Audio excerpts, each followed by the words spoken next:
All right, we're live. Welcome, everyone. With me today, I am proud to have Nicholas Kaufmann. I always get people because I butcher introductions. So, would you mind introducing yourself, Nicholas? Sure. My name is Nicholas Kaufmann. I'm a writer of horror, dark fantasy, and suspense, and I live in Brooklyn, New York. And one of the things we're going to talk about today is this book, which just came out. Oh, it's very glary. The Hungry Earth. It just came out yesterday, actually, Uh, and it's just it's came a, out. oh, it's very Oh, glary. The Hungry sorry. Earth. Go ahead. Oh, I was just going to say that that's just one of the things we'll talk about, and it's. I think it's a fun book. There's your cat. Yeah, this is Sunshine. Hi, Sunny girl. Oh, We what a didn't name sweetheart. her actually. She was a rescue cat. She came with that name. We actually just rescued a cat as well, or I guess adopted a rescue cat from the foster, who also came with a name, and that name is King Meow. Okay, yeah, I've seen your posts. So King Meow. when we were first talking about adopting him, I said we obviously we're not going to keep that name King Meow, but about an hour later, I was like, yes, we're absolutely keeping the name King Meow. So, before we continue, there's a couple things I want to say. One, the future is fungi,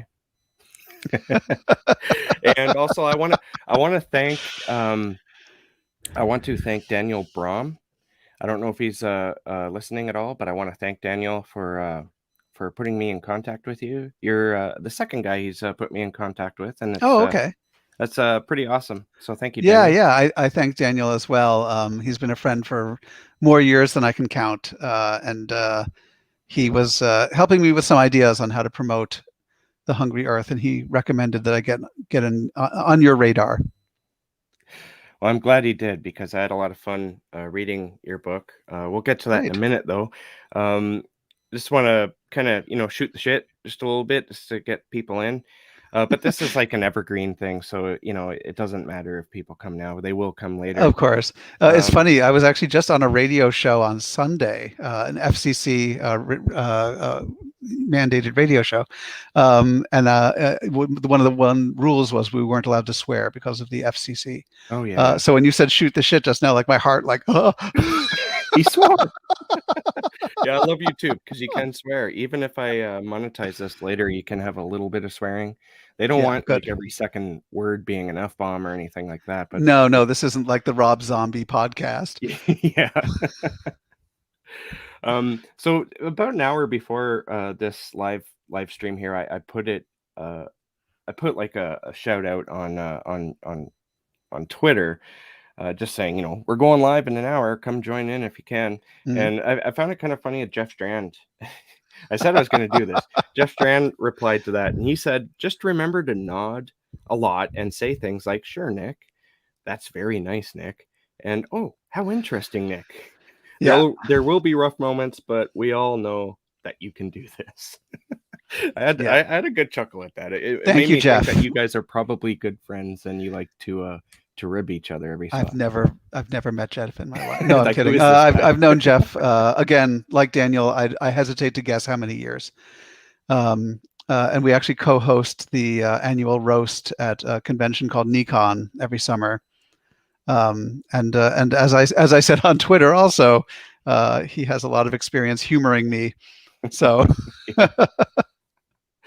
Nikon is one thing I've always wanted to go to, but it's not always easy for a Canadian guy to get there. yeah, yeah. Um, You're in Toronto, right? just north of Toronto, about Okay, an hour okay, away. But yeah, okay. To um, me, all of Ontario is Toronto, I guess. yeah, I can see that because Toronto is really like the heart of Ontario. It should be Ottawa, I suppose, but it's really Toronto. I have friends in Waterloo, and I'm always like, how far is that from Toronto again? That's very far, actually. It's funny because Ontario itself is such a big. Uh, it's so big. It's bigger in some countries, like a lot Yeah, of countries. yeah, Actually, it's huge.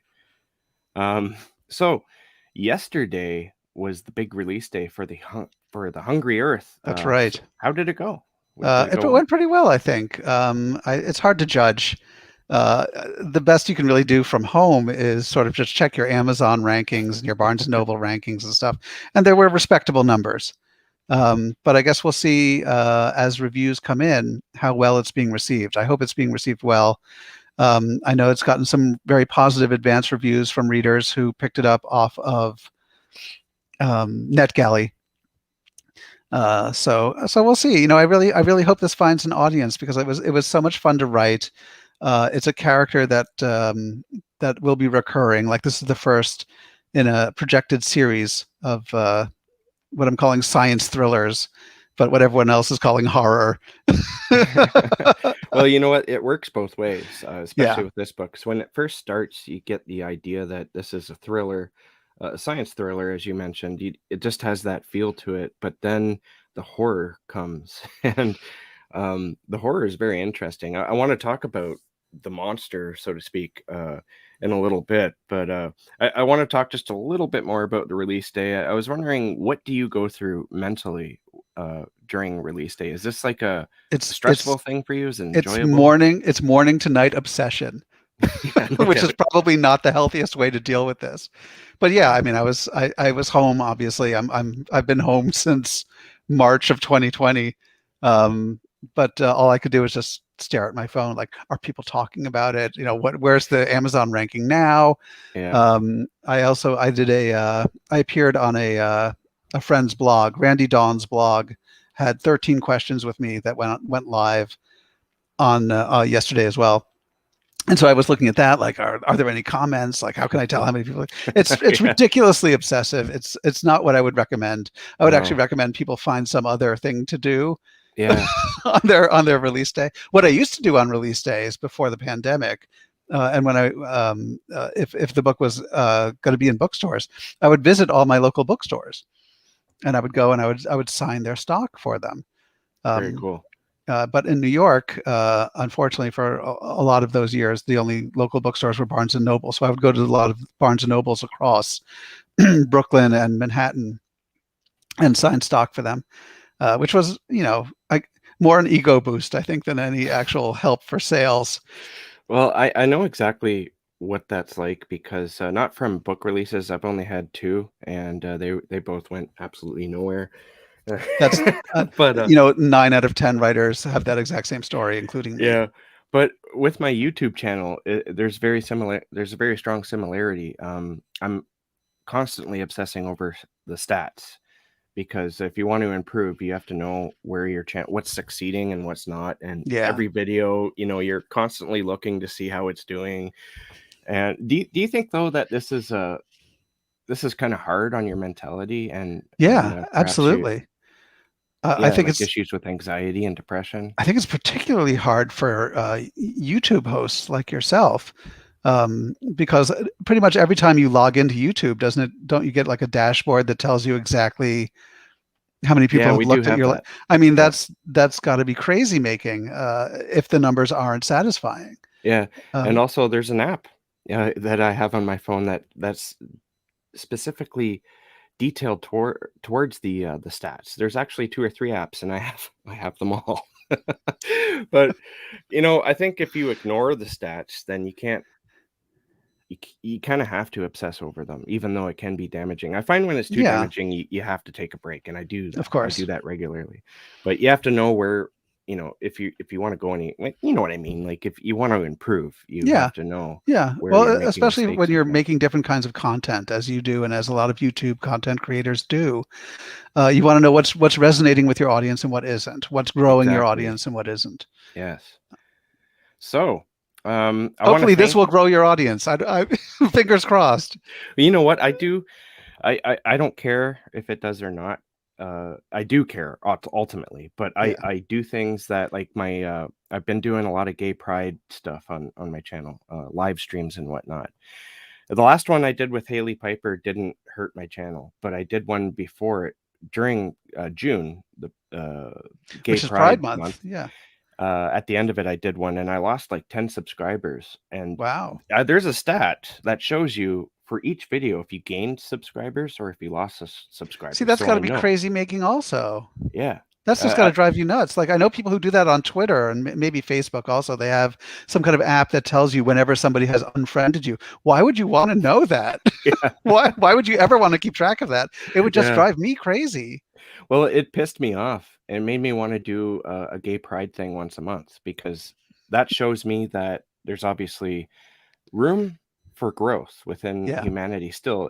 And Yeah. before 2016, I thought that we were behind all this, but someone came along and reminded everyone that there's still a lot of hate, and that's we're Yeah. really striding away from why we're here.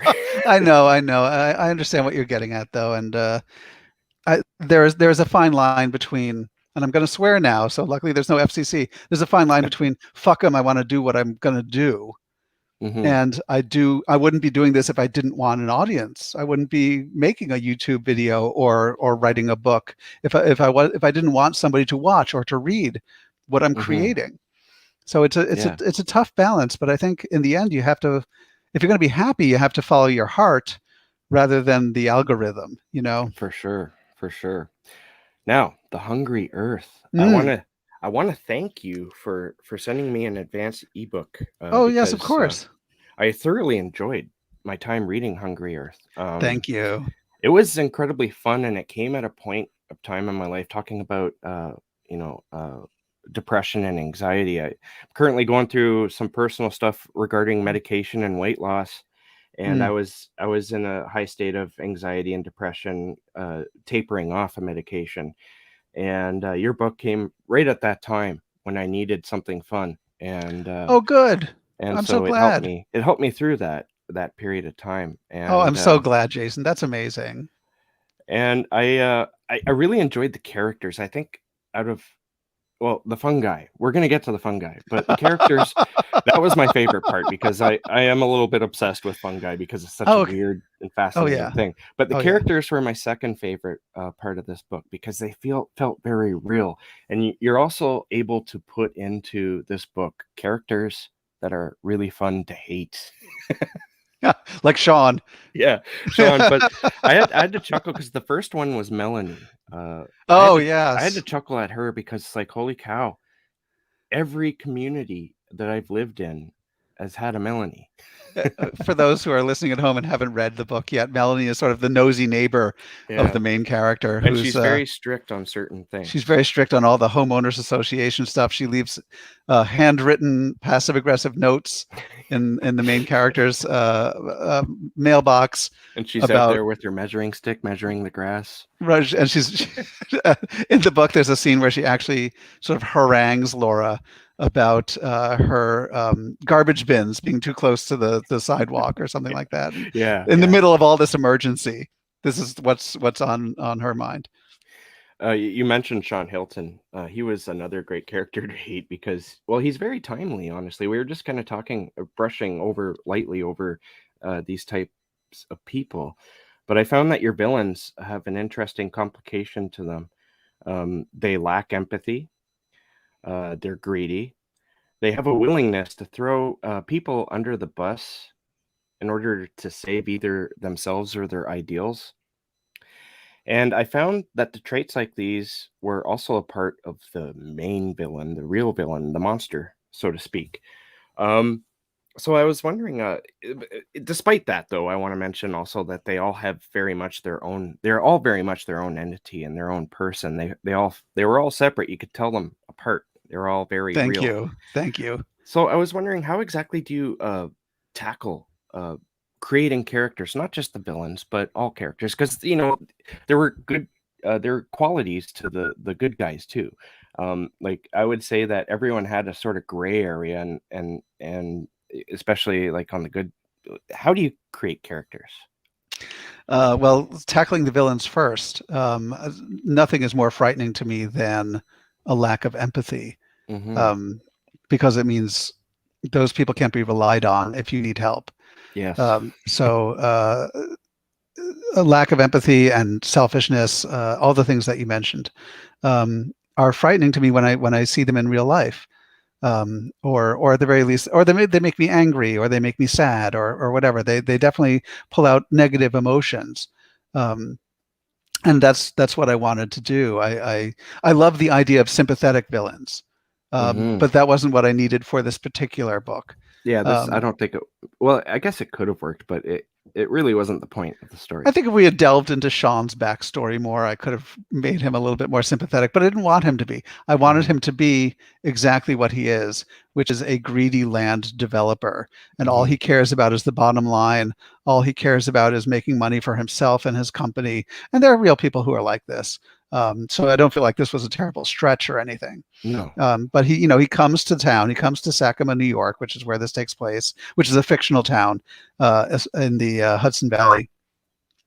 And he's there. He's made a closed door deal, backroom deal with the mayor to develop, to basically raise and then develop the local community garden, which is what's holding this town together during hard times.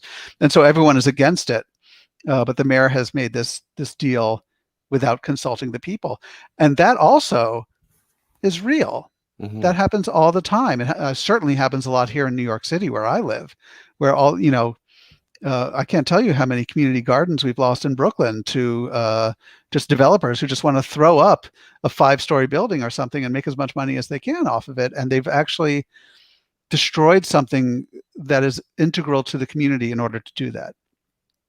So I guess that was on my mind when I wrote Sean. And with Melanie, I mean, everyone's got that neighbor, right? I mean, hopefully there are some folks out there who don't, but everyone's got that neighbor who's just in everybody's business, who's extremely judgmental, who just makes it her business to grind people down so that until they conform basically to what she wants. Yeah. There's a great meme, and I've seen it on t-shirts too, that don't piss off the writer or you'll end up murdered. Yeah. in a book. I'm happy to say that neither Melanie nor Sean are based on anybody that I know personally. So I'm happy to say that. But also, these are obviously character traits that do affect me on some level. So there is an element of the personal to it. In writing the characters that are not the villains, and the characters that are more heroic, or the protagonists. I mean, the most fun I had was writing Victor. Victor is sort of this aging hippie. How would I describe him? He's sort of a Hunter S. Thompson type. He wants to live off the grid. He takes a lot of drugs. He's growing psychedelic mushrooms in his basement. He's got a gun in every cupboard and closet because he thinks the government is going to come for him one day. So he was a blast to write. Yeah, he was a lot of fun to read. And I in the original version of the story, when I was just sort of mapping it out and thinking about it, he and Sean were actually the same character. I was going to have Victor be the one who was like, no, we just got to shoot them all. We just got to, shoot them all and get out of here. And I realized, no, I like Victor too much. And I think the readers will like Victor too much. I can't do this to them. I can't make Victor be as villainous as Sean. Yeah. I really enjoyed Victor. He was a favorite character of mine. He was my favorite to write. I don't know anybody like that, but I kind of wish I do. He's the cool uncle we wish we all had. Yeah. The cool uncle, and yet just a little bit scary too. And now there's a character named Ralph Gorny, who is the chief of police in Sakima, and he and his wife have this history of having tried to have a baby and couldn't, and then they finally had their miracle child. And I thought that was a really touching and I hope well drawn out character. But I'm going to let you in on a secret that I haven't told anybody. I imported him from a novel that didn't sell. Oh. I imported, cool. His whole story with the baby and everything. I imported from another novel that just I wasn't able to find a home for, and I was like, "Well, I love this character too much to just let him languish in this manuscript that no one will see." So I imported him, his wife, the baby, the whole backstory, everything into this. I think that's the first time I've ever done something like that. Oh, very cool. Is that like was there just like an opening for the character, and you're like, this would be perfect? Yes, and you precisely. I wanted there to be the chief of police, who is a sympathetic character, who is close friends with Laura, the protagonist, and who has his own sort of tragic and ultimately triumphant backstory, and then put him through the ringer. I mean, that's what we do. We horror writers and suspense writers. We come up with these characters that we want you to love, and then we put them through the ringer.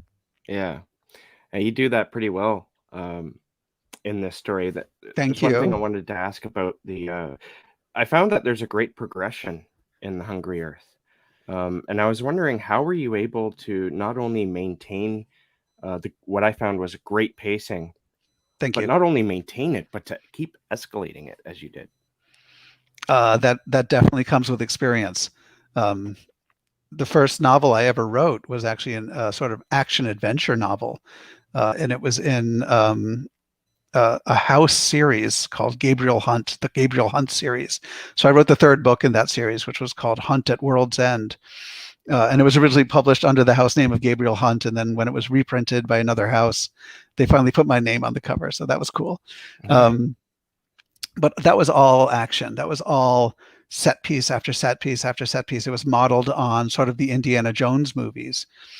And I learned so much from that experience. So when I went on to write the Trent books, the urban fantasies for St. Martin's, um, I took that lesson with me, and I was like, I got to keep not just a good pace, but keep escalating and keep escalating. And I think I really honed it to, I don't want to say perfection, but I think it's the best job I've done so far is with the Hungry Earth, where I knew that I had to keep it going, and I also knew that I had to step it up because the beginning is very um, staid. It's very like, she's Laura is doing that autopsy, and then she's doing some science to find out what this strange substance is she found inside a body, and then she has to go and like have talks about theories and stuff like that with Booker and all this. So I knew that it was very sort of talky and sciencey at the start, and I couldn't let it be that way all the way through because that wouldn't be the book that I want to read.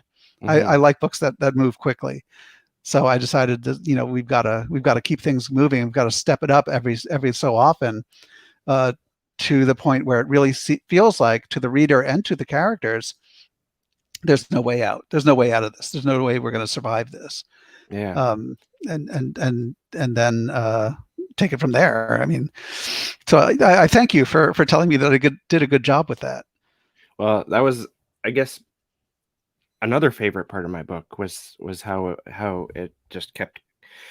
It's like one of those books where you're reading where there's a bad situation, it just keeps getting worse and worse and worse and worse and worse. There's like, and until it gets to the point where there's like no light at the end of the tunnel. Well, not to be too depressing, but I think people are awful generally. So everything that makes the situation worse is people. It's people like Sean. It's people like Melanie, though she plays a smaller role, who just make the situation worse than it has to be. Yeah. And I think, not to draw too fine a point, but I think we've seen that in reality in our own life over these past 18 months, that there are people who are making it worse than it has to be. For sure. I'm wondering about the science. How long did it take you? Is this something that you've been fascinated with for a long time, or did you like really dive deep into the research for this? I dove deep into the research for this. In fact, it was my agent who recommended a book to me, on fungi, called Entangled Life by Dr. Merlin Sheldrake, which is probably the best author's name I've ever heard. And it's a deep dive into the world of fungi and how intricate and complex and interesting they are. But also, he put forth this idea of fungal intelligence in the book that just really caught my fancy. And I knew immediately that I wanted to write about this and play with it. And one of the really interesting things about writing The Hungry Earth, I mean, aside from just this wonderful research that just kept me constantly interested, um, is the fact that I didn't have to fudge any of the science. The Hmm. science in this book is legit. It's real Yeah. life. I mean, I took a few liberties here and there for the sake of excitement, hopefully for the reader. But a lot of the mycology, which is the science and study of fungi, is real, and a lot of what the characters talk about and deal with, is very real. And that was just, it was fun and it was fascinating, and it's probably the most fun I've ever had researching a book. Yeah, and this is where the true horror really comes in because you're taking things that are happening mostly within like the insect world, Hmm. uh, and putting it with humans, which, Yeah, when you see zombie ants or the one that what's it called, the Mesospora, Mesospora that takes over the cicadas. yeah, when you see that, you wonder why. or you begin to think that this could happen to us. Right. Fungi have been controlling, manipulating, and dominating insect life for millions of years, including millions of years before humans came around, before Homo sapiens was around. So they've been doing this for a long time. And the book, I guess the main thrust of the book is to postulate, what if a fungus decided it was no longer good enough to just farm and control and dominate insects? What if they were to try it on humans too? What if they were able to mutate a spore that got inside of people and had the same effect on them? But I knew I didn't want to do the zombie ants. I didn't want to do the cordyceps because that had been done so much before. I think we saw it recently in the video game The Last of Us. We saw it in M.R. Carey's great novel, The Girl with All the Gifts. I felt like that one had been played out. So I didn't want to do that. I wanted to use a different fungus. And so I came across the story, the true life story of leafcutter ants and how their nests, they have these fungi. I can't remember the name of the fungus. I'm terrible at Latin. So I have it here. It's the, oh, you know what? I have leafcutter ant here, but I don't have the name of it in my notes. Yeah, here, I know it begins with an L. Yeah. But it basically, it grows in the center of the nest of the leafcutter ants, and the leafcutter ants spend their whole day cutting leaves to feed to this fungus. And it doesn't seem to do much for them in return, except it does allow like the larval ants to sort of feed off of it a little bit. But basically, it has somehow controlled these ants into giving it safety in the center of its nest and being fed. And some scientists have been able to figure out that these ants can figure out whether or not the fungus likes the leaves that they're feeding it, and they'll change up the menu if it doesn't. I mean, that blew my mind. Yeah. So I thought, well, what would happen if instead of leafcutter ants, it's people, right? Yeah. It's people. People are being sort of dominated and controlled to serve this fungus, which one of the characters refers to as the god of dirt. Yeah. And that's terrifying, honestly, because fungus itself is such a strange growth, or whatever you refer it to, fungi. Organism. Yeah, organism. It's, I mean, in Chernobyl, they found a fungi that feeds off radiation. It's like, what? It is feeding off of the radiation of the nuclear spill in Chernobyl. It's incredible. They found a fungus inside the fuel tank of a jet plane that was feeding off of the fuel. It's like, it's very, very adaptable to its. Absolutely, it adapts to anything. It can eat anything, and it's sort of. I mean, it's gonna one day maybe it'll eat us. You know, that's the fear, or at least control us. In the book, you have an eco research firm called R&D, where fungus is being looked at to build temporary homes and structures, which blew my mind. Yes, temporary homes and structures for military and also compounds for refugees. Is there any truth behind that? Absolutely. The company that I mentioned is fictional because I didn't want to run into any issues with mentioning real companies, but the R&D is real. The research and development they're doing is real.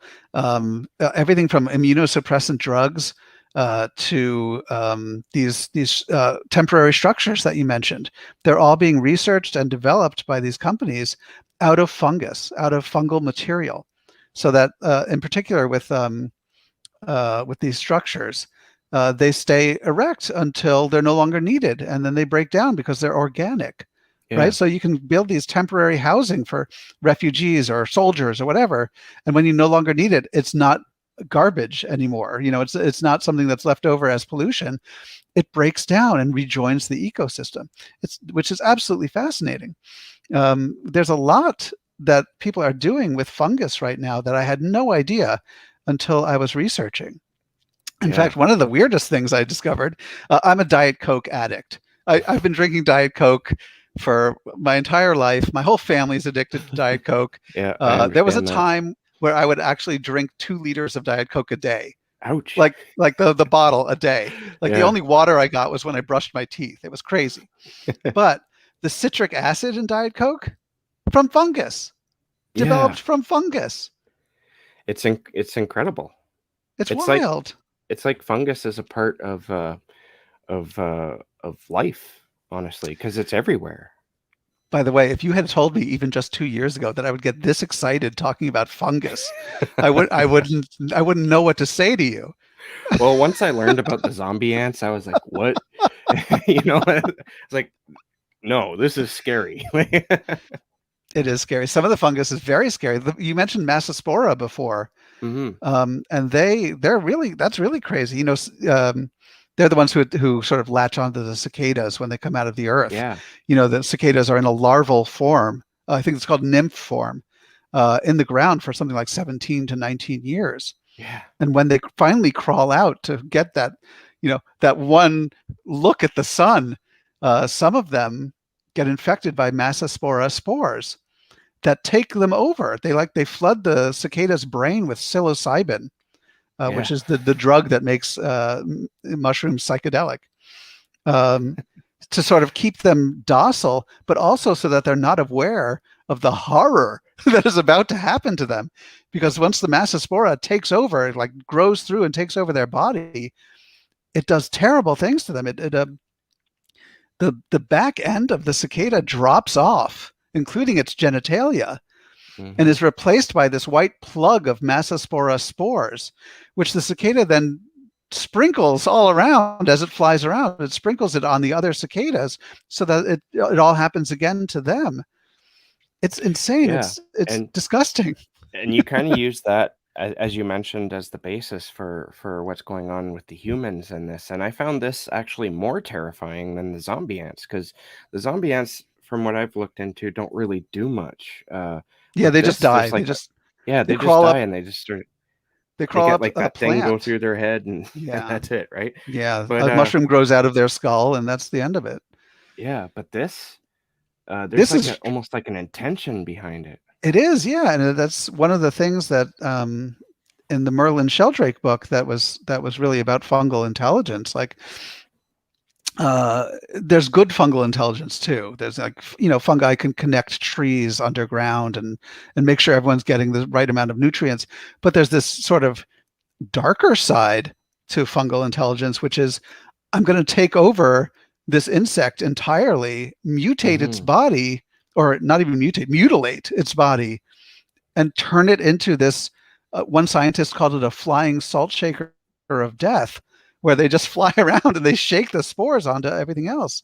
It's terrifying. And it's manipulating the creature too by using cybacillin to sort of, I want to say manipulate, but control it. Because that there's no other way. That's a pretty powerful way of controlling somebody. It is. I use that in the book. Those were fun scenes to write where characters are tripping. Yeah. I really enjoyed the first few chapters, because the first chapter, you don't know what's going on. It's like, this is trippy, but you don't know exactly. And I really enjoyed that. And there's a couple more instances like that. Yes. I did a reading recently where I read from the book, and I got to read that first chapter, which is when Kat Bishop, a minor character, is basically tripping in her room and doesn't understand why.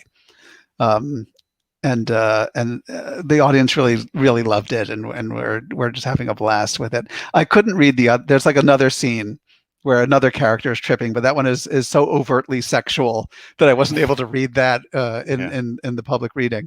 But they were super fun to write. I can only guess what it's like to trip on mushrooms, because to say otherwise would be to incriminate myself. I'll incriminate myself. I've been there and I've done it. And okay, I have to. Yes. But you really captured that, especially in that first chapter. My God, that first chapter, it really pulls people in, because you're showing that the person's having a trip, and it's unexpected. She's enjoying herself until until she's not. Until she's not, right?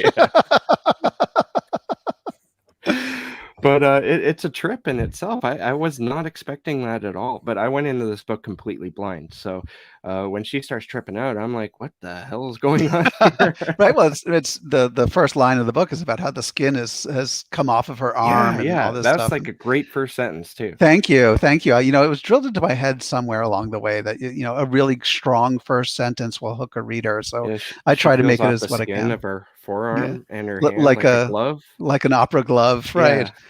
I was like, okay, where are Gross. we going here? It's so funny because, as I mentioned before, I started writing this just as a science thriller, but I've written so much horror, I think, over my life that it just seeped in. Like I couldn't It's help gonna myself. seep in, yeah. It's too easy, especially with this type of topic. It would be way too easy to sort of slip it into or have it go to that territory. Because like I said, when it starts, you really do get that science thriller feel. That I mean, that's the feels you're getting. But Yes, it's soon I hope so. apparent that it's science and it's a thriller, but it's also a horror story. And for all my desire to make it just a science thriller, I think it's the most gruesome book I've written. Yeah. I think it is. There's some gruesome stuff in my other work, but this book, there's a lot of body horror in it. Yeah, There's a for lot of sure. really gross stuff that happens to people. So There I hope that certainly doesn't. is. I hope that's a turn on rather than a turn off to the I people who are listening to your show. I think that most horror fans are okay with that. I mean, because it doesn't. I don't think it ever gets like into the extreme. There's Good. people who are like on the fence about Yeah. extreme horror, but it never really slipped into that for me anyway. Okay, that's good because I'm not super into like extreme horror. Yeah, me Um, neither. I mean, I'll read it, but it's not a favorite of mine, and that's mhm. just a personal choice. So there's nothing wrong with it. There's nothing wrong with it. There are actually some great writers of Oh, extreme for horror, sure. like Yes. Rath James White pops to mind Yes. immediately. Oh my God, I've read Um, some of his stuff, and it's like, oh my God. it's very extreme, yeah. But he's also a really good writer, and he's obviously Yes. writing uh, what he enjoys. So Yes. more power to him. Oh, for sure. Um, So there's another element to the plot that I wanted to discuss, and I kind of skipped it accidentally Oh, because I'm like in a brain fog here with the midnight shift and all that. But you were able to incorporate a romantic element in the story without it overtaking the plot, which I think some authors either with with pressure from the publisher or maybe they just want to explore that. I don't like romantic subplots or plots themselves, but I felt this one was handled very well because it didn't take over uh, the plot. You were able to actually make me care for them. How did you approach that angle? thank you for that. I appreciate that. I wanted it to be organic to the plot, to the story. I mean, rather than feel shoehorned in or feel like it had to be there.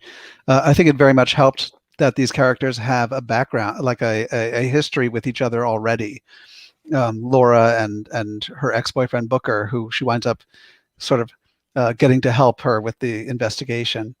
So it helped that they already had a background rather than trying to force like a meet cute or something like that into the story. Like they have a background. They broke up X amount of years ago, and it turns out they're just not as over each other as they thought. And so through the Yeah, course of this, they realize that they still enjoy being together. I Uh, kind of I kind of viewed it as like even though they ended it and it was over for them, it still felt like the relationship was put on pause yeah, until they met up again, and that felt very real to me, not because I've experienced that, it was just within the book, and it felt like, "Oh, we're still here and we're both single," yeah.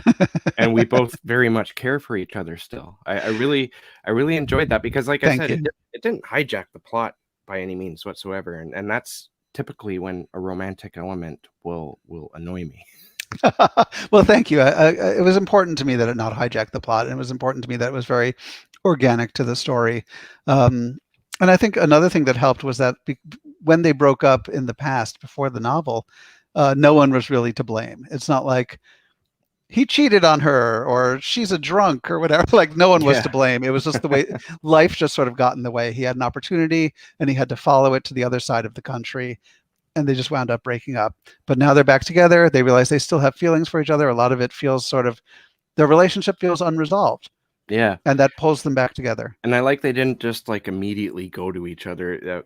the plot itself of the story brought them together because of like their both their careers are Yeah, became important to the situation that's happening. exactly. And They were brought together through their competence, yes, their careers. Like she is a doctor and medical examiner. He is, a scientist, and they need both those skills to figure out what's happening and to survive it. for sure. And there's an awkwardness when they first meet up, and it's like, Well, yeah, isn't it? Aren't you always feeling a little awkward when you run into an ex, oh, for especially if you sure. need something from them? And that's why I appreciated that, because it wasn't just like, oh yeah, hi, like, hello, you're back. It was like, oh God, what do I do? Like, because I'm with somebody else right now. I'm not really Right, into that relationship. right. I'm thinking of ending things in that territory, but now this new complication of my ex coming back is it created an interesting element that I wouldn't have normally been interested in. Thank you so much for saying that. Yeah. It's um, particularly in the horror genre when we talk about books with readers, reviewers, bloggers, what have you. We focus a lot on the plot. We focus a lot on the monsters. We focus a lot on the gore. We don't really focus all that often on the interpersonal relationships of the characters. So you, as a writer, you never really get to hear from people whether that worked. And so Yeah. I'm super happy to hear from you that it worked. That means that the work that I put into it really paid off. Well, it did for me at least, and I hope other people will feel the same. I hope so too. So, how long did it take to write The Hungry Earth? I'm kind of transitioning here into writing Sure, process because sure. it's something I really enjoy talking about. So, how long did it take to write The It Hungry took Earth? me about 5 or 6 months to write, which is, believe it or not, quite fast for me. There are some novels I've written that have taken a year or more. I wrote one novel that took, I think, over 2 years and wound up never finding a home. So Ouch. sometimes, yeah, I know. Tell me about it. Sometimes that happens. But this one was 5 to 6 months. I wrote it actually while I was stuck at home in 2020, which shocks me as much as it shocks anyone, because I think I was very I wanted to escape from an awful tragic world by writing an awful tragic world. By writing something that was far worse. Right. And and Yeah, so yeah, nobody's more surprised than I am that I wrote it that quickly, or that I wrote it during the year of 2020. do you ever have any works that seem like it was all there inside and it just had to come out? Like so it seemed to come out easily, or do you struggle with I each page? struggle a lot. There's I don't know if you've ever read Peter Straub's novel, The Night Room. Mhm. It's a great novel, but there's a concept in the novel that always stuck with me and that I absolutely love. And that's that during the printing of every book, there is a cosmic accident that causes one copy of that book to be printed that is the perfect version of the book that was in the author's head when they first conceived it. And I just love that idea. Yeah. So all of everything I write is perfect up here. Yeah. It's absolutely perfect. Oh my God, this is going to set the world on fire. And then I sit down to write, and it's a struggle because it is Wait, so hard to really translate that perfect concept into words on the screen. I know exactly how you feel about that with my own writing and even making videos when it's up here before it's actually out in the keyboard or recorded or whatever. It's like this perfect thing Yeah, and you're like obsessed with it. That's actually my favorite part of the writing, and yet it's the part I hate the most because I know now, at least I know that when it comes out, it's going to be different. It's going to be it's a going to be completely different it's going beast. to be different. It's going to be a mess. It's not going to feel nearly as perfect as it did in your head. And I think the reason for that is because when it's in our head, what we're reacting to, what makes it feel perfect, is emotion. Hmm. Right? We feel, oh, this we're getting this emotional flood of like, oh, this is a perfect story. But when we're writing it, we're getting very technical, right? Yeah, We very were much just so. like, then this has to happen before this can happen, and then this has to happen, and why don't I have this person say this, and maybe they have to move over to this side of the room. And so we're not tapping into that same emotion that we felt when it was just an idea. But I think, if we keep hammering at it, like no book comes out perfectly formed when you first put it down. Yeah. Every first draft is terrible. I assure you, even Stephen King, even Clive Barker, I'm sure their first drafts are unreadable, right? But they Well, work at it. They I work know at that it. Clive Barker likes to write by hand, and that's something I've actually adapted recently, because I find, like, do you struggle with your inner editor while writing a first draft? Does he Boy, like? do I. And I try to turn it off because I know it's not doing me any good when I'm first drafting. The Yes. first draft, like Ray Bradbury says in his great book, Zen and the Art of Writing, the first draft should just be you vomiting everything out onto the page, not literally, obviously, but just all your ideas, everything that occurs to you, everything that you think maybe should be in this. And then you just sort of whittle it away to a straight through line. But that inner editor is like, no, don't do that. You can't do that. You can't say that. What No, are no, you have this doing? happen instead. You're messing this whole thing up. Right. Yes, exactly. Oh, it was so perfect before. Why did you add this scene? It ruins Yeah. everything. And it's What ha not usually right. The inner editor, at least in my case, is not usually right, but is usually born of insecurity. Yes. Will this sell? Will readers like it? No, you just got to sort of silence that for a while and just write it out. Just get that first draft written. There's a great James Thurber quote that says, "Don't get it right, just get it written." And Yes. that is what I feel for first drafts. I think that, you know how they say, um, most writer advice is it's basically bullshit, because everything Yeah, works yeah, differently for different people. yeah. But Everyone has a different process. I think though that if there's one very true writer advice that every writer could benefit by, is that just get the first draft done, because that's the most important part. Because Yeah, I don't, like, just on my own experience, I don't know if you've had this experience, but I have a lot of unfinished projects because of it basically being hijacked, but mm. by the inner editor. Um, I'm sorry I to want hear that.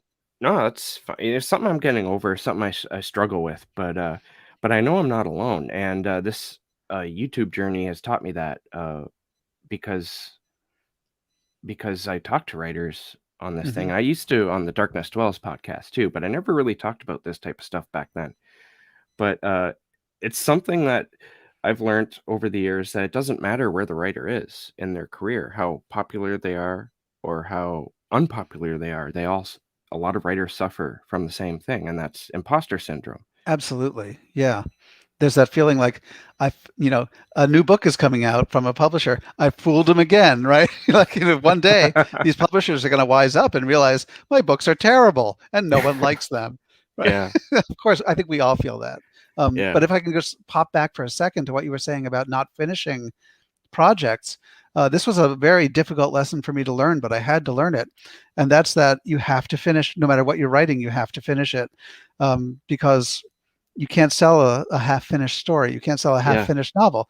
No It one's goes going to read nowhere. it, right? So you got to finish it before you can even know if it's any good to work on, to edit and revise. Um, so much of writing and publishing is perseverance. You just got to, and believe me, I my writing process is such that when I'm in the middle of almost anything I'm writing, whether it's a story or a novel, I hit that point where I'm like, this is terrible. Hmm. This is Yeah, absolutely terrible. I'm a fraud. I'll never be published again. I never should have been published in the first place. And then my wife has to talk me down. Basically, she's like, "Oh, you've reached that point in your process where this is where okay, now I know you're about halfway through." yeah, Uh, yeah, for sure. There's actually a great quote, and it can be misinterpreted, I think. But the quote, and I can't remember who said it. I wish I could remember who said it. But the quote is, "Writing actually doesn't come until the second and third draft. The first draft is, as we said, just vomiting it out. yes. But the real writing and the real story doesn't come until later." Um, Yeah. Yeah. I and I mean, think, do you ever come across when you're writing a manuscript and you veer off and your inner editor is like on you for it? and you know that you went the wrong direction. Oh The yeah. story is just, Oh you know, yeah. this is going in a terrible way. Like and you know it on a conscious level, and the inner editor is like beating you on the head for it. How do you fix that? Do you just go back and restart, or Some instinctually, you will get to the point where you know when that inner editor is right and when they're just being a nag. Um, and it just happened to me recently that it was right. I'm writing the follow up to The Hungry Earth, the next Laura Powell novel, and I had Laura and Booker going to this um, other town to get clues, basically, and information about something that happened. And I was struggling the entire time to have Booker do anything. Like Laura's asking all these questions, but Booker's just there. He's just like I would struggle. Like I got to give Booker something to do in this scene. I got to give him someone to talk to or something. And finally, my inner editor said he doesn't need to be with her. He doesn't need to be there. If you're struggling so much to find something for him to do, he shouldn't he be there. doesn't need to Just be let it there? be Yeah, Laura who went on her own to this town to look for clues. yeah, So yeah, sometimes I think on an instinctual level, you just know when that inner editor is correct and when it's just being a bother. And this yeah. time it was way correct. Like it actually works better for her to be there by herself for a number of reasons, not the least of which is that she's, yes, she and Booker are in love, but she's a very independent person too. She doesn't need Booker to come with her Yeah, to do this stuff, and it good actually is point. Yeah, better for her character, I think, if Booker is like, I have a meeting at the school until 1, but then I can go with you. And she's like, no, I need to go now. yeah. And That's I'll just report, I'll call you and let you know what's going on. that's part of the characterization that I really enjoyed, and it didn't click until just now. In that you have a very strong female protagonist without making her over the top badass. She's just a person who reacts very well to a very negative situation. So Thank kudos you. for that, because Thank you like very much. I I wanted all find the, that.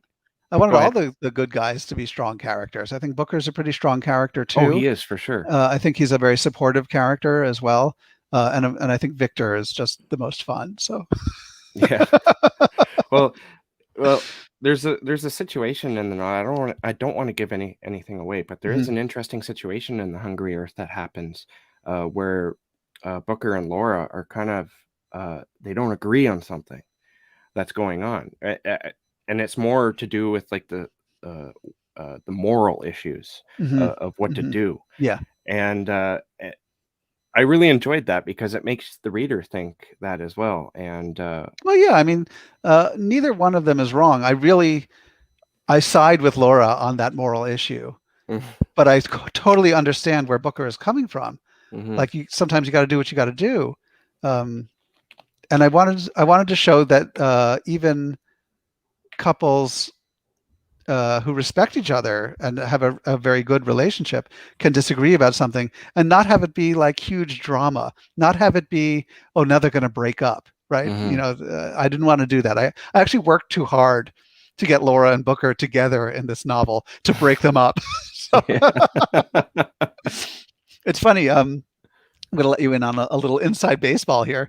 My agent, when I was talking to my agent about the next book in the series, he said, "Well, you should, give her another love interest." And I was, have her be like James Bond, where she like has a different love interest in every book. And I was like, "No, I worked so hard to get her and Booker together in The Hungry Yeah. Earth. They're still together in the second book." Yeah, well, that's good because it seems like they need to be together at least for a while, like, He, I like them as a couple. I have no plans to break them up, but my agent is very old fashioned in some ways, and one of the ways that comes out is that he really loves having a romantic subplot. He yeah. loves it. He thinks Oh, that he that's what loves that, sells. eh? Yeah, he thinks that's what sells books. So Is a he romantic wants, subplot. like, a new romance Right. He wanted a with new every book, romance in yeah. each book. And I'm like, I worked too hard to get Booker and Laura together. I can't do that. Well, it would bring an interesting first of all, how many books are projected in this I've series? only mapped out 3. But if the series resonates with readers and they would like more, I could write more of these till the cows come home. I love these Very cool. characters, and I love, as you can probably tell from when I got all excited about fungus, I love weird science. Yeah. So I've been watching all sorts of videos and reading articles about weird real life science to use in these stories. And one of them that one thing that I discovered actually for writing the second novel, I don't know if you've heard of this lake in Tanzania called Lake Natron. I might have. Any creature, usually birds, that enter the lake turn to stone. I was like, what the F? So Wow. I was like, oh. So I had to do all sorts of research on this. I was like, this sounds amazing. And what it There's got turns to out be is some that sort of chemical it is a reaction. chemical reaction. Yes, it's right next to a volcano, and the volcano Yeah. spews a very specific kind of salt into the water and superheats it. And then a bird dives in and is just like immediately calcified, turns to stone. Interesting. Yeah. I was like, oh my God, that's amazing. And it's real. It's a real life thing, which is just blows my mind. And that could become, without science, that could become a religious experience. Very much, oh my, because It that's makes you just, wonder, like in the misty reaches of time, like what did this lake mean to the people of that area? yes, for sure, Like, especially. do you think they were tossing criminals into it as punishment, or like what? That's pretty strong positive. We will turn you to stone, and we Right? mean it. It will happen. Our God will do it for us. If you're Right. guilty, we're gonna throw you in Right. that lake, and Or you'll be turned to stone. unfortunately, yeah, it's gonna be like, if you're a witch, you'll turn to Yeah, stone, right? exactly. Because that's usually how it works. Yeah, Um, unfortunately. but there's so much weird science in this world that Yes. I could write novels about them I absolutely love all weird day. science myself, and there's one reason why I gravitate towards work like this because it's just so fascinating.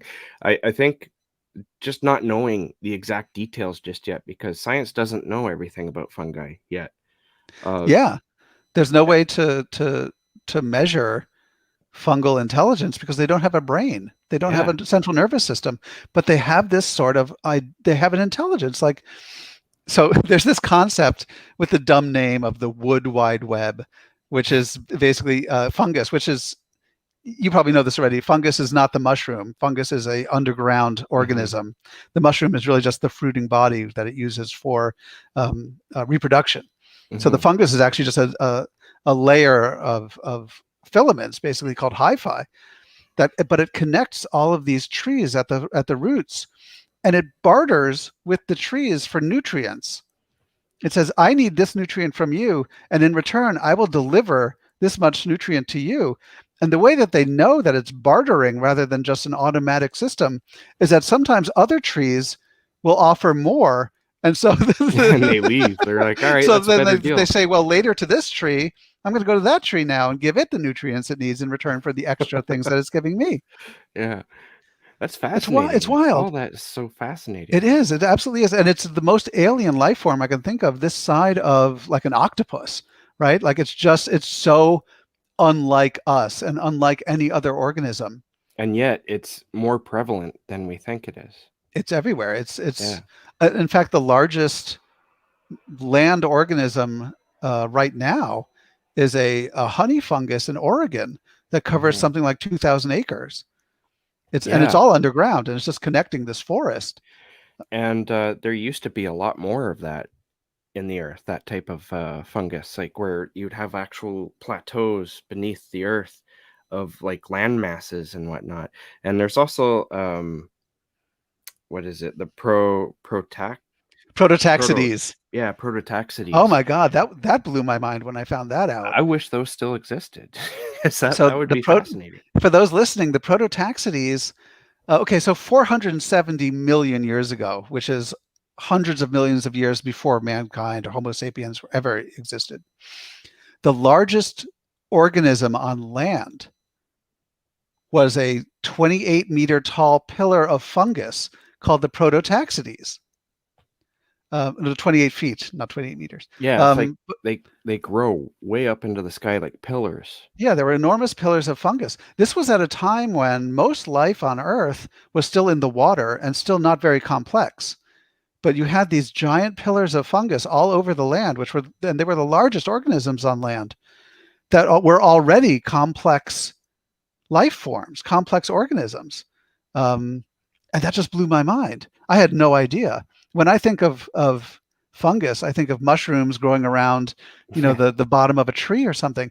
These were enormous 28 feet high pillars of fungus. that's like the size of a building. It's crazy. Yeah, Right? I yeah, think there are houses that are 28 feet tall. yeah, So that was just wild, and and so if an organism like a fungus has that much history to it, goes back that far, how developed is it by now? yeah, What has it evolved into by exactly. now, all these hundreds of millions of years later? All I can think is it must be more intelligent than we know. It makes me question consciousness, honestly, like human consciousness versus consciousness of other animals or Hmm. organisms such as this. And the reason why consciousness is something that is evolved, and so it seems. I'm not saying there is a consciousness in fungi, but it seems like there is sometimes. There A, s- could a be, and cer- that's the scary thing. and this consciousness exists in other things too, just evolution itself, the way we developed everything that we have in our bodies is there for a reason. The fact that we actually nothing on earth had eyes until, like, I forget how long ago it was, like 500,000 years ago, Right. or 5 It's million relatively years ago. recent. Yeah. And that blows my mind. Yeah. Like, if nothing could see, then what exactly existed in the plane that we do see? Or there's just so many And questions that, what was that first organism that was like, you know what, I need eyes? yeah. So But eventually they evolved to have eyes. it Like it that's it, wild. it just seems like there's a consciousness in everything in a sense, and it scares me with the fungi because of how they actually sort of, in some cases, not all, like Yeah, because some of them are ruthless. yes, very much so, and they hijack They these little hijack the creatures' bodies. lives. Yeah, Yeah, absolutely. And I would not want to meet a human version of the Massospora no, in a dark alley. no, for sure, because they're tripping out too. They might be capable of anything. No judgment. No judgment. No, no judgment. But people on drugs are scary. That's all I'm saying. At least when you're not tripping out with them. So, Jason, let me ask you a question. Sure. The title of your channel is Jason's Weird Reads. So I take it you're a fan of weird fiction. I am, yes, very much so. And that's when I started this channel. That was going to be, I was only going to read weird fiction, and I was only going to talk about weird books, but because I like reading widely, it just became what Hmm. it is. I don't focus on weird fiction, but I think there's an undercurrent in my channel where the focus is sort of on weird fiction, but I branch out all the time into other forms of horror, science fiction, Yeah, and fantasy. I think weird fiction, if you did like a Venn diagram, I think, with weird fiction in the middle, it would definitely intersect with horror, science fiction, fantasy, all of that. For sure, yes. And that's basically what I base everything off of. I kept the name because I think it's a good name anyway. It's a good name. Yeah. All right, so I think it's a good time now to switch gears into something a little less intellectual, just a little more fun. Okay. Um, and more booktube related, in the sense that we're going to talk about books now. Okay. And anyone, because we're nearing the end of this, anyone in the who's watching, if you have a comment or question, feel free to just ask deep down there in the darkness, and we'll get to them. So I was wondering, what books have you enjoyed the most so far in 2021? What would you say is your favorite read, if you can narrow it to just one? That's a tough one. I really loved Sarah Langen's Good Neighbors, which I think came out in February. Um, Yes, you know what? I want to read that because she's a favorite author of mine, and I still mhm. haven't gotten to it. This is like, she's always been a fantastic author. This is like next level for her. This is like, oh, this is a whole new ball game for her. It's Yeah, a fantastic I've heard novel. that. Yeah, It's not horror like her other books, but it has it's going to evoke some of those same emotions. yeah. It's well worth reading. I actually just started um, Elvira's memoir. as soon as that came out this month, I was like, I have to pick this up. And so that's a lot of fun too. I'm enjoying that. And I read some great graphic novels Oh, in very cool. 2021. If I'm allowed to include those. Yeah, Um, obviously. I love graphic novels, so yeah, I read 3 collected trades of something called "Something Is Killing the Children" by James Tynion and the Fourth, which is a lot of fun. And another one called, I can't remember who wrote or did the art for this, but it's called Die, D-I-E. But it's not about dying; it's about dice. It takes the sort of the old time trope of these role playing gamers who get pulled into a magical dimension, and just has a lot of fun with it and goes to some really weird and dark places with it. So I very much enjoyed that as well. Um, very cool. yeah, so I've read some really great stuff, but I would definitely recommend Good Neighbors, and I am so far really loving. It seems so dumb to talk about, but I'm loving Elvira's memoir. You know what? That I want to read that one too. I mean, yeah, hell yes, you know. Oh yeah, that's as soon as I heard it was coming out, I was like, click. Purchase for me. Yeah. Who doesn't love Elvira? Come on. Yeah. Andreas here makes a comment of have you heard of Glacier Mice yet? It's colonies of balls of moss that move around like a herd. I had I not have heard of not that heard of this. before. No, This thank is you, Andreas. that's very That is fascinating though. that is fascinating. That's something I'm definitely going to look up.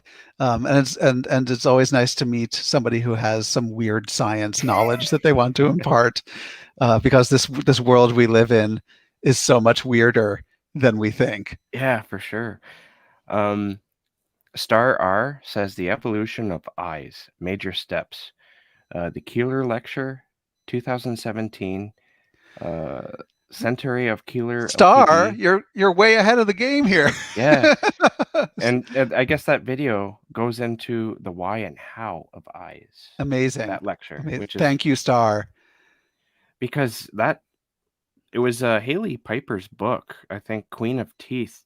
That I knew this fact before, but I'd completely forgotten it. That eyes weren't developed along with life. That eyes are actually a relatively new part of So human wild. evolution, So or not wild. human evolution, but life. All life, evolution, all organisms. and Yeah. Well, and so fungi don't have eyes. no, they How do don't they know need what they're eyes though. doing? They just do. They're all knowing. I They see have that. eyes, you just can't see them. The very knowledgeable Andreas reminds me here that Kieran Gillen and Stephanie Hans are the ones behind the graphic novel Die. Thank you again, Andreas. Yes. So Passing Through wants to know, who was your biggest influence? Are you up? just passing through? My biggest influence is growing up. Okay. We're gonna get into some stuff here. Oh, okay. Stuff. I spent a lot of my youth reading really terrible science fiction and fantasy. I read a lot of Piers Anthony, who I don't recommend, but for some reason I just read a lot of like the Xanth novels and all this stuff. Really, they were pun-based fantasies. They were awful. I did read Lloyd Alexander's Prydain books as a kid, and I absolutely loved those, and that made me want to be a fantasy writer. But I never really wrote fantasy. Like I tried with a friend of mine in grade school. I tried to write a fantasy, like on my dad's typewriter. We were like, but we were just basically writing D&D stuff. We even used like the monster manual. Like, let's have our guys meet some kobolds or whatever. Like it was not, as any child's first novel, it was not very good. Well, I'm sure it was a process too, learning, right? And that was like the very foundation of it. And the love of writing never left me, like, from those days. But what my biggest influence was, it must have been the late 80s. So I'm in my late teens, maybe early 20s, late 80s, early 90s. In New York, we have a store called Forbidden Planet, which is downtown. But for a brief time, they had a Midtown store as well on East 59th Street, which was like a block from where I was living with my parents. And one day I went into there and I saw these 3 paperbacks that had these really corny Halloween mask covers, but that drew my eye. And I was like, huh, these books are called The Books of Blood by someone named Clive Barker. I think I'm going to pick these up because I like horror movies, and let's see what some horror fiction is about. And I picked them up, and they blew my mind. I don't have to tell you. I'm sure everyone who's ever read Clive Barker has their mind blown moment. But for me, it was The Books of Blood. It showed me what horror could be. It didn't have to be these cheesy movies I was renting every weekend. Like horror could be intelligent. Horror could be sexy. Horror could be slippery and dark. It could be so much more than rubber monsters and gore. Yeah. And that just blew my mind. And that's why I started writing horror instead of these sort of aborted attempts at writing fantasy and science fiction. And I fell in love with it. And I really credit Clive Barker for that more than anything. That's awesome. And those original Books of Blood covers, when they were divided up into 6 parts, those covers disturbed the hell out of me when I was a kid, but I couldn't stop looking at them. And Yeah, that's absolutely. what drew me in. They're just, the covers are great. The content even greater. I recommend The Books of Blood to everybody who asks me, what should I read?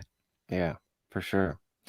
Star R here asks, have you had to overcome anxiety while writing? And if so, what do you do to overcome it? Oh, wow. Star asking the deep questions. We talked about this a little bit earlier. Yes, I definitely have anxiety while writing. I think any writer who says they write without some form of anxiety is probably not being entirely truthful with you. For me, a lot of that anxiety is, what if people don't like it? What if it's no good? And then it sort of spirals into that imposter syndrome that we were talking about before. What if I'm a terrible writer? What if I never get published again, et cetera? And what you do to overcome it is one of two things. You can power through it. You can just be like, you know what? Tell that voice to be quiet and just keep writing what that scene that you are writing or that chapter or whatever. Another thing you can do is, and there's no shame in this, is just step away for a second. Step away from it. And by a second, I mean, it could be a day, it could be 3 weeks, whatever it takes.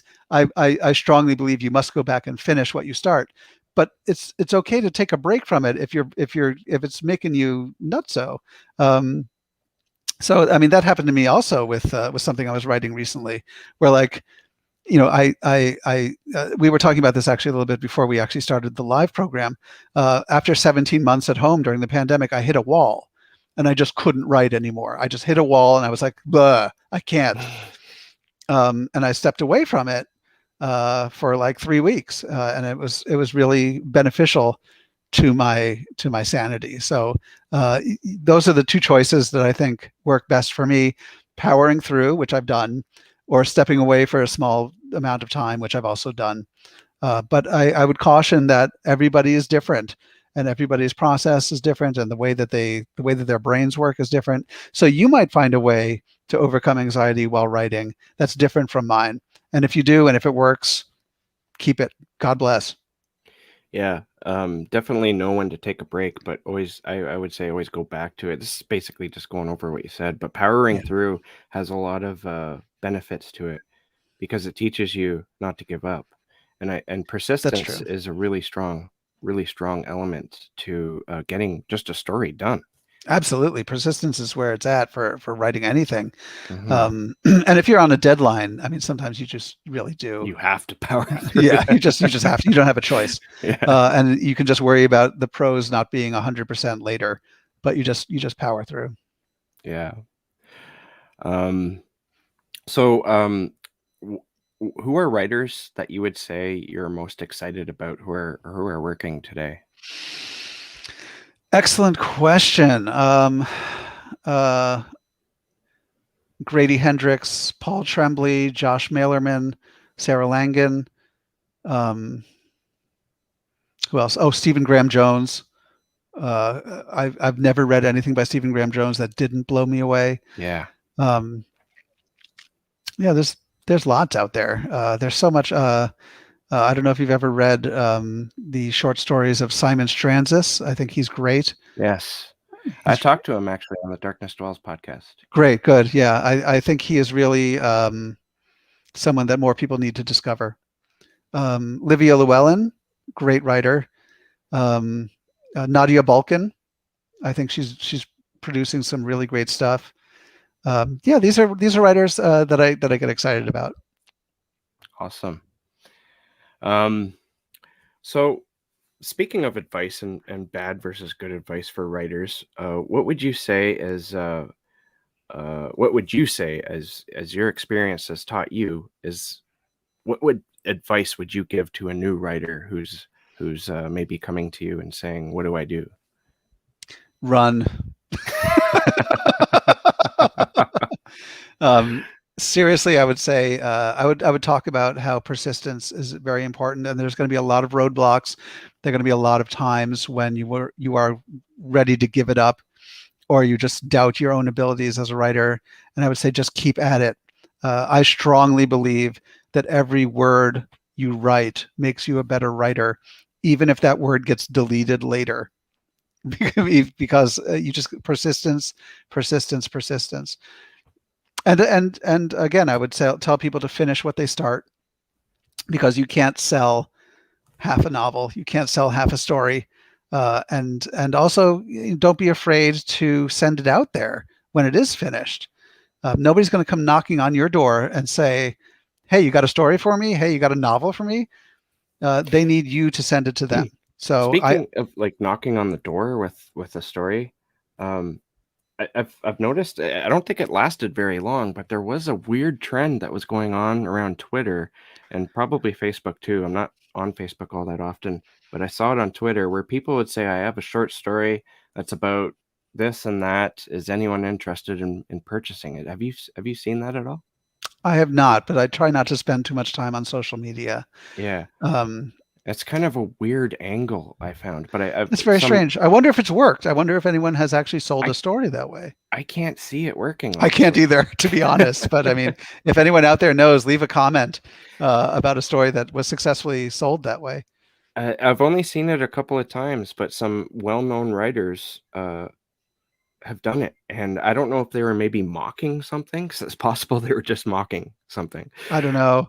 It's very strange, and I would definitely be interested to hear if it worked, or if I know that they have like author pitches on Twitter sometimes. Like there's a particular hashtag that they use and during this time. Again, I'm not Yeah, sure.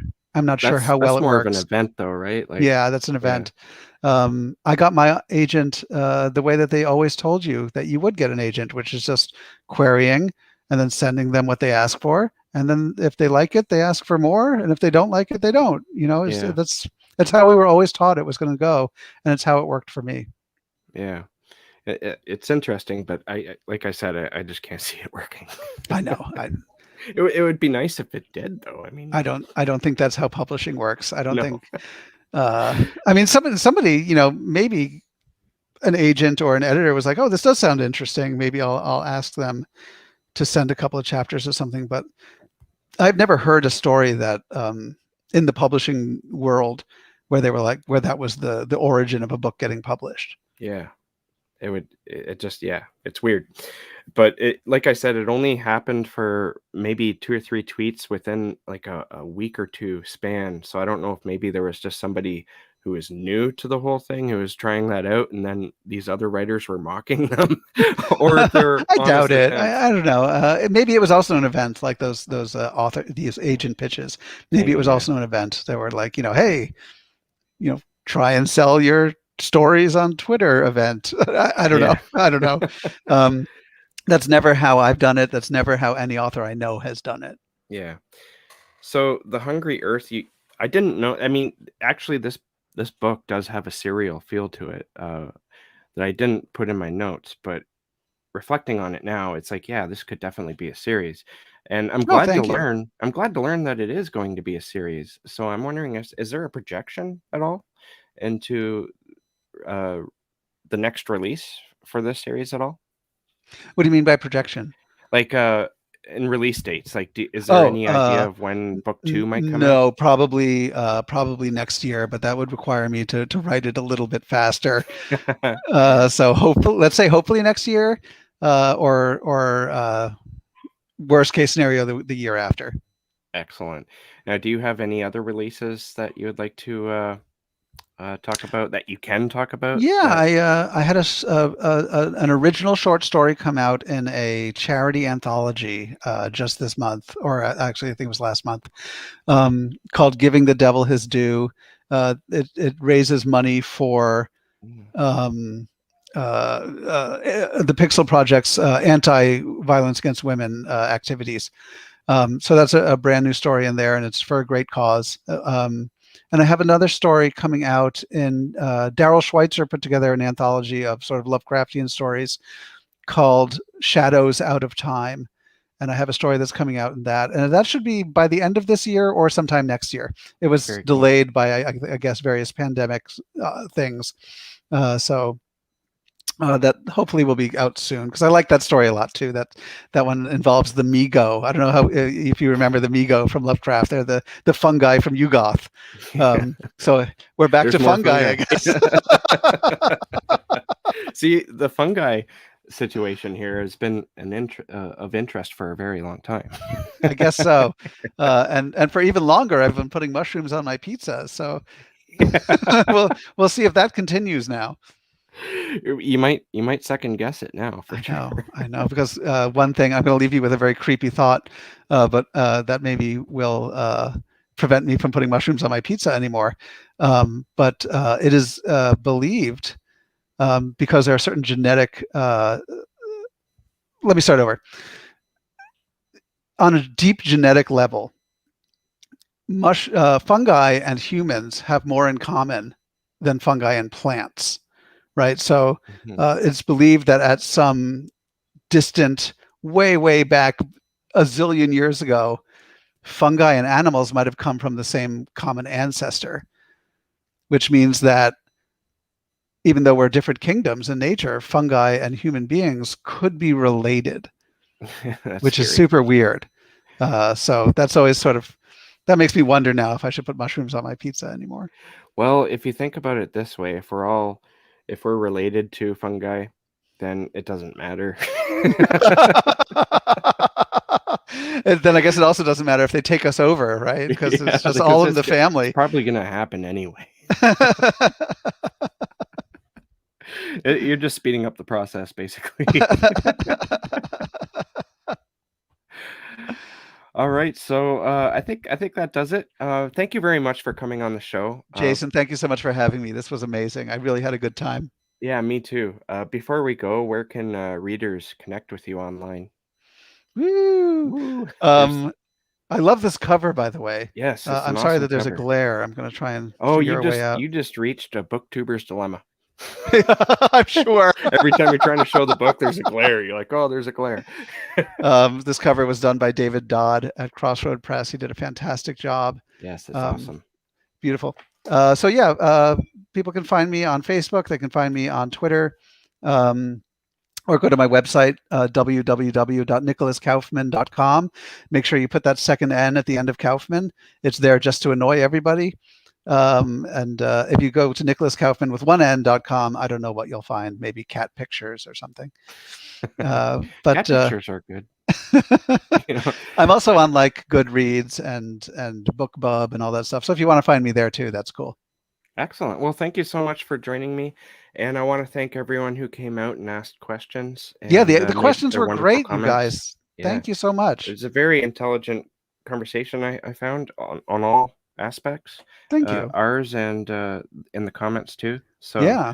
Thanks, everyone. Thank you.